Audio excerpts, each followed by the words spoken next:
کے سامنے آج حاضر اس لیے ہوا ہوں کہ دنیا میں بڑی تیزی سے صورتحال بدل رہی ہے اور اس کے پاکستان کے اوپر اثرات ہیں۔ لیکن سب سے پہلے میں شروع کرنا چاہتا ہوں پاکستان کی فارن پالیسی سے۔ میں نے 2 دورے کیے، ایک چائنا کا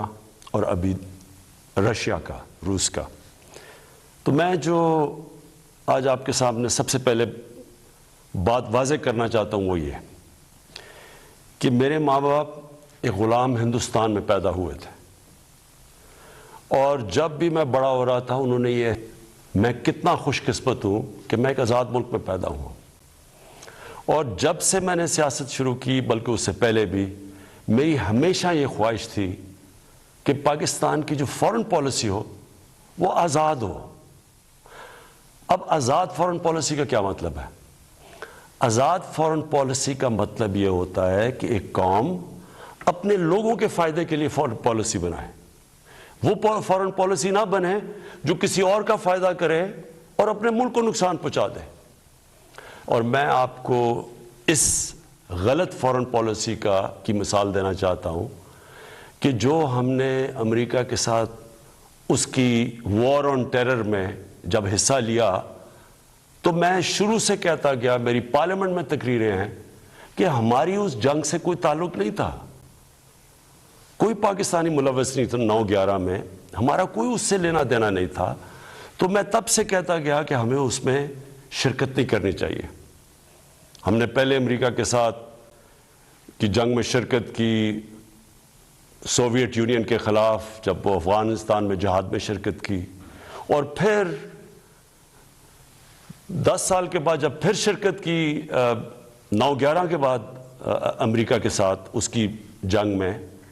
تو جب ہم تب شرکت کر رہے تھے کہ جہاد تھی کہ افغانستان میں کوئی فورن آکوپیشن ہوئی تو اس کے خلاف جہاد ہے، لیکن اب جب امریکہ افغانستان میں آ گیا تو اس کے خلاف دہشت گردی تھی۔ اس پالیسی کے میں شروع سے خلاف تھا، اور بدقسمتی سے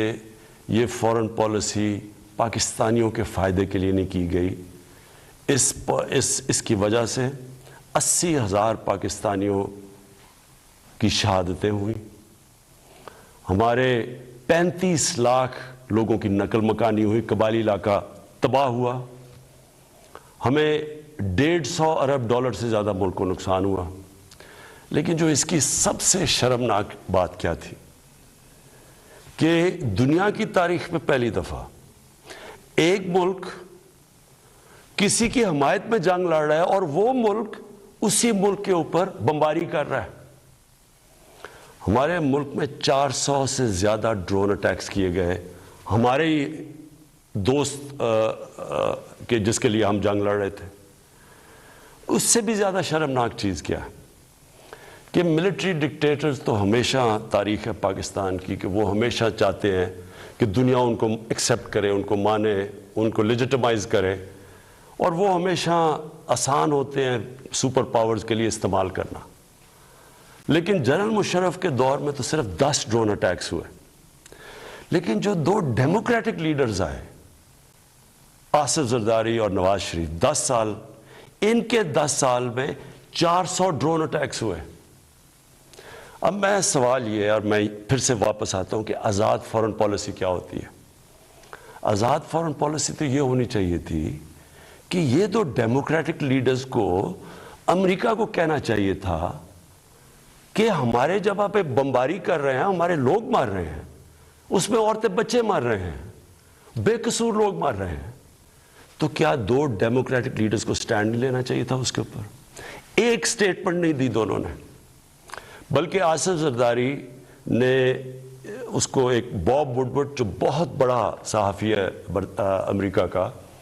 وہ اپنی کتاب میں لکھتا ہے کہ آصف زرداری نے امریکہ کے آرمی چیف کو کہا کہ کولیٹرل ڈیمیج سے مجھے کوئی فرق نہیں پڑتا، جو ڈرون اٹیک سے جو بے قصور لوگ مرتے ہیں۔ اور یہ کیوں ہے؟ میں صرف آپ کو اس لیے یہ شروع میں بات فارن پالیسی کی، یہ اس لیے ہے کہ جب ملک کے سربراہوں کے پیسے اور جائیداد ملک سے باہر پڑی ہوتی ہے جب ان کے اربوں ڈالرز کی پراپرٹی اور بینک بیلنسز آف شور اکاؤنٹس ہوتے ہیں، وہ کبھی اس ملک کی بہتری کے لیے فائدہ نہیں کرتے، وہ اپنے پیسے بچانے کے لیے کرتے ہیں۔ اور آج روس کے جو بڑے بڑے بزنس مین، جن کو اولیگارکس کہتے ہیں، جن کے پیسے پڑے ہوئے ہیں لنڈن اور جن کی پراپرٹیز ہیں وہاں، آج جب سے یہ جنگ شروع ہوئی ہے انہوں نے سب فریز کرنے شروع کر دیے، ضبط کرنے شروع کر دیے جو ان کے پیسے پڑے ہوئے ہیں، ان کے بزنس مین کے پیسے پڑے ہوئے ہیں مغربی بینکس میں اور مغربی کیپٹلز میں۔ تو اس لیے ہمارے ملک کی پالیسی آزاد ہو ہی نہیں سکتی۔ اور میں اپنی قوم کو آج کہنا چاہتا ہوں، آپ جب ووٹ ڈالیں تو یہ سمجھ جائیں کہ اگر اس ملک میں آپ آزاد فورن پالیسی چاہتے ہیں تو کبھی اس پارٹی کو ووٹ نہ ڈالیں جن کے سربراہ کے پیسے اور دولت اور جائیدادیں ملک سے باہر پڑی ہیں۔